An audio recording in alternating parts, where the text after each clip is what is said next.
So Wendy Williams, her medical exams are complete at this time. So we've been waiting on those medical exams because remember, she said that she hadn't been tested in a while and that she does not have the dementia and she should be let out of the guardianship. Well, those are complete.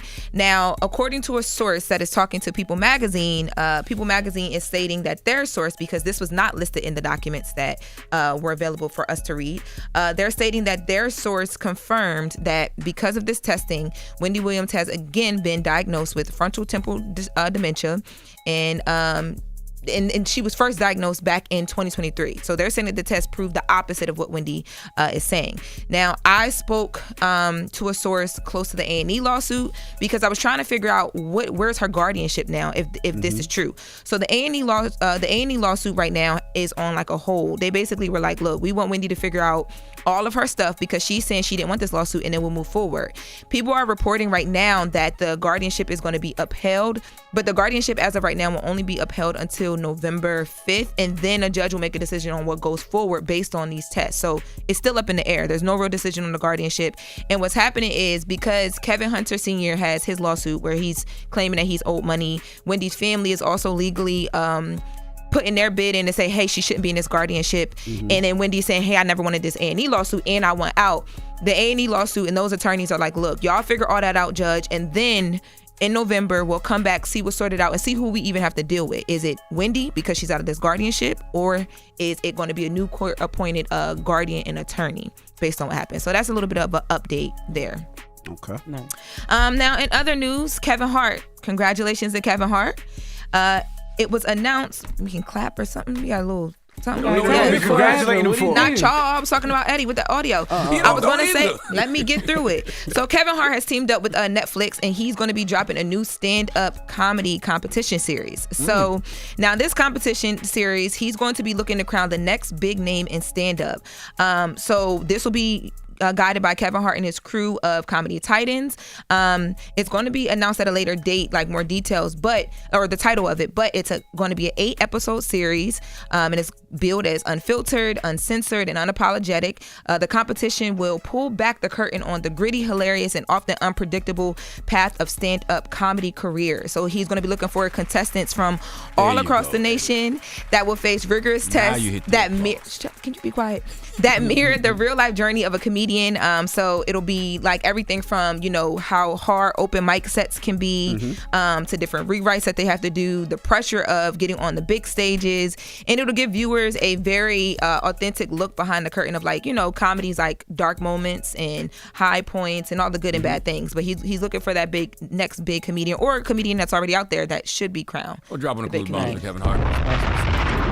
Do you have to find anybody anymore, though? Because I feel like when a person has a talent or a person has a skill set, because of social media and the internet, they can showcase it if they want to. Most definitely.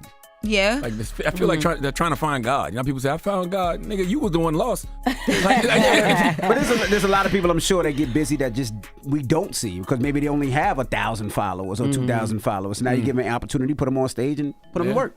Yeah. Well, applications are now open if you want to go and apply. But I think also, too, it's giving that person the platform. So whether it's a comedian who's already been out there or someone who needs it. I was going to ask that. Is it somebody like, let's say, I don't want to say his name because then it'll start, but let's say Gary Owen who wants a Netflix special. Let's say Gary Owen did it. Disrespectful. You ain't had that energy when Gary was here last week, so don't be disrespectful to that man. That's a good way. But that's what I'm asking. That's a good way to get on Netflix. See what I'm saying? And is it established comedians and new comedians, or is it just new comedians? Because it could be good both ways, and that's not a shot at Gary Owen. Yes, it was. No, it wasn't, man.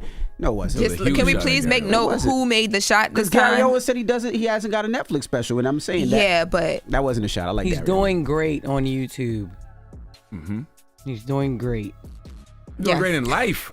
Yeah. He's sold out mash. Why are we talking about Gary Owen? Gary Owen's doing busy. I'm just asking, is it like that? Like, is it established comedians as well as new comedians? It seems like, because it says the next generation of comedians, so it seems like they do want to find like fresh new people. But I think that this would be something great for somebody who feels like they just need the platform of Netflix. Like maybe you are on social, but coming over to streaming on Netflix will give you, especially with Kevin Hart and all the people that are going to be involved. That's my point. Yeah, we'll give you. But I didn't think Gary Owen. That's not a shot at him. Yes, I like it was. Carry On. No, it wasn't. Yeah, but congratulations to Kevin Hart. That's all that I have in the latest for the day. All right. Thank you, Loren. And listen, I want to tell people, man, salute to Cheryl McKissick Daniel. Dropping the clues bombs for Cheryl McKissick Daniel. Her new book, The Black Family Who Built America, is available everywhere you buy books right now. Okay? Period. Yes. Well, explain Cheryl who McKissick. she is and what her family does Man, for people that Cheryl don't. She's been on the McKissick, show, but people might not remember. Yes, she's going to be on this week, actually. But McKissick & McKissick is a construction company that's been around for like 7 generations. It started in the 1800s, and they have contributed to some of the greatest institutions in our country, like Lincoln Field in Philadelphia, the Barclays Center. That new project they're doing now, right? The JFK, one of the JFK terminals. Yep. I forgot which one. I think it's Terminal 1. Don't quote me on that, though. But yes, this book is incredible, man. And it's actually, to me, a real book of resilience because, like I said, they started this company in the 1800s, okay? And it's still going in 2025. So if you can start a company in the middle of slavery as a black, as 5 black generations. people. Yep, 5 generations. I thought it was That's 7. right. Seven generations. And real quick before we get out of here, In Terminal 1, it says 5 generations, they said. They just texted me. Cash Doll Sim just did. went Text on me. Twitter and said, "I love my man." So apparently her and Zadarius is back together.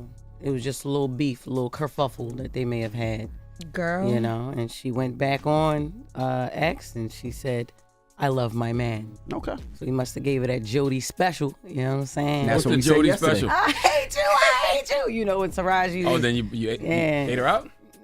All right. That is the latest with clap Loren. the cheeks, yo. Like remember when Tyrese? No, it when started. Jody- No, baby boy, it started with that mouth first. Oh yeah. Yeah. Well, he might have. Yeah, he might have gobbled it up. And, Thank you, Lauren. Thank you, Lauren. People's Choice Mix is up Thank you, next. Jess. It's the No Breakfast problem. Club. Good morning. Hold up. Every day I wake up. Wake your ass up. The Breakfast Club. Y'all finished or y'all done?